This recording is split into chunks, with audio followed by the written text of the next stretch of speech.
तो पापा तो मुझसे अभी भी बात नहीं करते हैं। स्टॉल के साथ भी जैसे मेरा बैनर फाड़ दिया था किसी। तो सबसे पहले आप अपना नाम बताइए और आपने पोस्ट ग्रेजुएट चाय वाली नाम से ही स्टॉल क्यों यहाँ पे डाला, इसके बारे में कुछ बताइए। मेरा नाम राधा यादव है और पोस्ट ग्रेजुएट मैंने पीजी कर रखा है और लोग नौकरी में अपना डिग्री को यूज़ करते हैं। मैं अपना बिजनेस में अपनी डिग्री को यूज़ कर रही हूँ। तो चलिए हम लोग पूछते हैं, इनसे बात करते हैं कि आखिर इन्हें कहाँ से मोटिवेशन मिला कि हम चाय का स्टॉल ही लगाना है, और भी बहुत सारे काम ये कर सकते थे, तो इनको मोटिवेशन कहाँ से मिला। मुझे चाय बनाना ही आता था, इसलिए मैंने चाय का स्टॉल लगाया।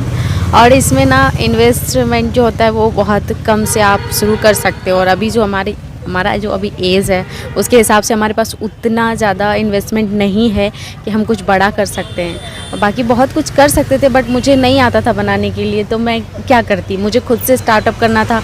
और मैं अभी उतनी कैपेबल नहीं थी कि मैं किसी को रख सकूं, एक कुक वगैरह किसी को भी। तो मैंने सोचा कि इसी चीज़ ये तो बहुत मतलब कोई भी बना सकते हैं, इजीली बना लेंगे, इसीलिए मैंने अभी इसको स्टार्ट किया। तो घर का क्या रिएक्शन रहा है कि चाय का स्टॉल के बारे में। घर में तो शुरुआत में पता ही नहीं था, और घर में सिर्फ मम्मी को पता था, बहन को पता था। बाकी मेरे पापा को जब न्यूज़ के थ्रू पता चला तो पापा तो मुझसे अभी भी बात नहीं करते। भाई को भी प्रॉब्लम है इस काम से, कहीं ना कहीं उसको भी लगता है कि पता नहीं मेरी बहन क्या कर रही है, मतलब वो इस चीज़ को एक्सेप्ट नहीं कर पा रहा है। बट कोई नहीं, अभी 2.5 महीने से तो मैंने अपने पापा लोगों से बात, मतलब वो अच्छे से मेरे से बात नहीं करते, बात तो करते हैं बट तो उस तरीके से बात नहीं करते। उनकी एक्सपेक्टेशन मेरे से बहुत ज़्यादा था, और पता नहीं अगर मैं कुछ ज़्यादा इसमें कर लूँ तो शायद वो सोचेंगे कि नहीं चलो ठीक है, बट अभी तो नाराज़ ही है। फर्स्ट डे का आप अपना मतलब कुछ शेयर करें हमारे दर्शकों के साथ कि पहला दिन क्या सोच रही थी आप। पहले तो मैं बहुत ही ज़्यादा एक्साइटेड थी, मतलब कि अपनी बिज़नेस को लेकर के कि मैं अपना ओपन करूँगी, मैं खुद का मालिक रहूँगी और मुझे कोई बोलने वाला नहीं रहेगा। अगर होता है ना कि आप प्राइवेट जॉब कर रहे हो तो वहाँ पे टाइमिंग का बहुत ज़्यादा ये होता है। अगर आप 2 मिनट भी लेट हो जाते हो तो बहुत कुछ सुनना पड़ता है आपको। और ये भी था कि चलो हम अपना एक प्लेटफॉर्म पर काम करेंगे और इसको आगे लेकर जाएंगे। बहुत ही ज़्यादा था उस टाइम पे एक्साइटमेंट।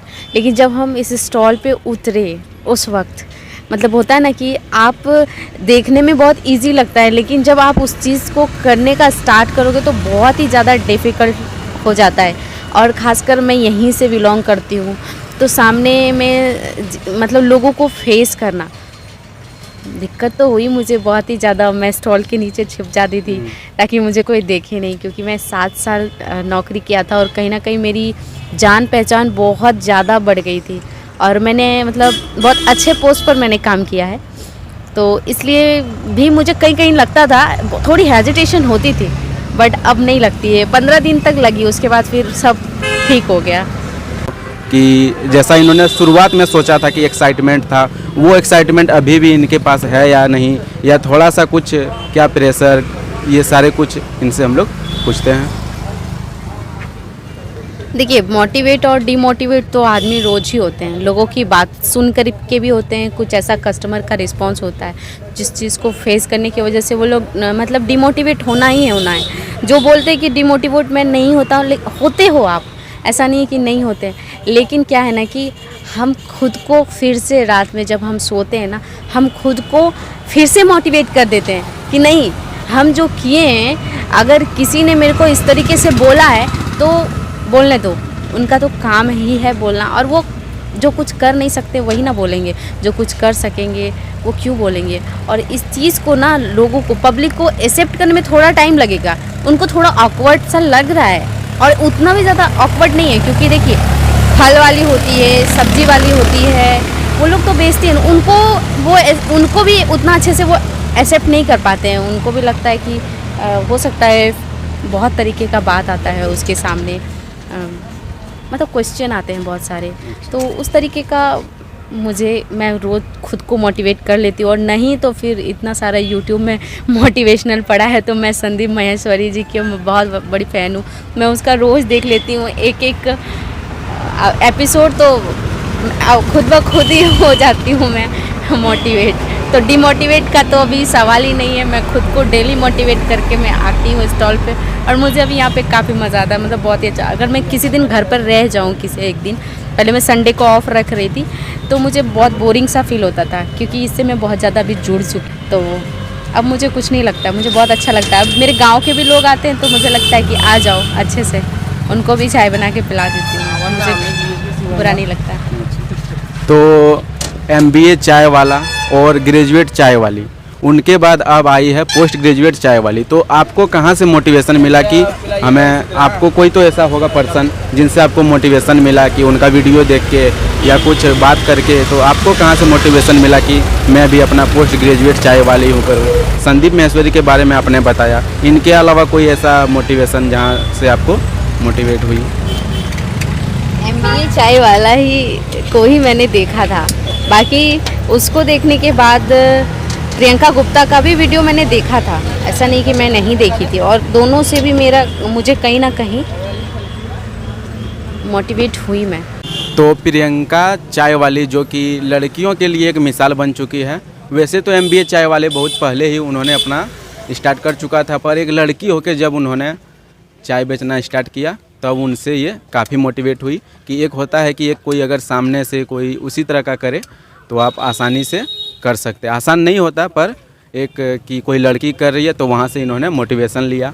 तो चलिए आप जानते हैं कि इनके स्टॉल के बारे में, कि इन्होंने जो स्टॉल ये डाला, ये मतलब किस टाइप का स्टॉल है और अभी तक शुरू से लेके अभी तक ये कितना, मतलब क्या कुछ रिस्पांस रहा, ये कितना सेल कर लेती है? अपनी सेलिंग के बारे में उतना मैं नहीं बताऊंगी, क्योंकि मैं जैसे सेलिंग के बारे में कुछ बताती हूँ मेरा जो है पब्लिक का रिस्पांस बहुत कम हो जाता है और पता नहीं, और मेरे साथ कुछ कुछ घटनाएं भी हो जाती है। मेरा जैसे कि हुआ है स्टॉल के साथ भी, जैसे मेरा बैनर फाड़ दिया था किसी ने, मेरा डस्टबिन चोरी हो जाता है, बहुत ऐसा चीज़ें होता है जिसको मुझे फेस करना पड़ता है। इसलिए मैं एग्जैक्ट नहीं बताऊंगी, लेकिन हाँ हो जाता है, अच्छा ही रहता है रिस्पांस। और बिज़नेस तो प्राइवेट जॉब से अच्छा ही रहेगा, आप इतना अंदाज़ा आप लगा सकते हो। खुद बताएंगे कि कैसे वो यहाँ पहुँच सकते हैं और कहाँ पे इनका स्टॉल है? तो टावर चौक को तो सभी लोग जानते हैं। आप टावर चौक पे किसी से भी, अभी देवघर में आप किसी से भी पूछते हैं कि मुझे बाला कॉलेज के पास जाना है पोस्ट ग्रेजुएट चाय वाली, तो आपको कहीं भी बता देंगे। सबसे पहले आप मेरा नाम भी पूछ करके आप आ सकते हो मेरे स्टॉल पे। और ऐसे अगर मैं बताऊं आपको, तो आपको टावर चौक से 2 रोड है। टावर चौक से आप बाइला चौक तरफ से आप बाइला कॉलेज के पास आ सकते हो, और दूसरा है कि आप टावर चौक से फिर आप बिग बाज़ार के पास आ सकते हो, और वहाँ से बैद्यनाथ धाम स्टेशन है, वहाँ से होते हुए आप सुभाष चौक से फिर आप बाजला कॉलेज के पास आ सकते हो। तो ये हमारा लोकेशन।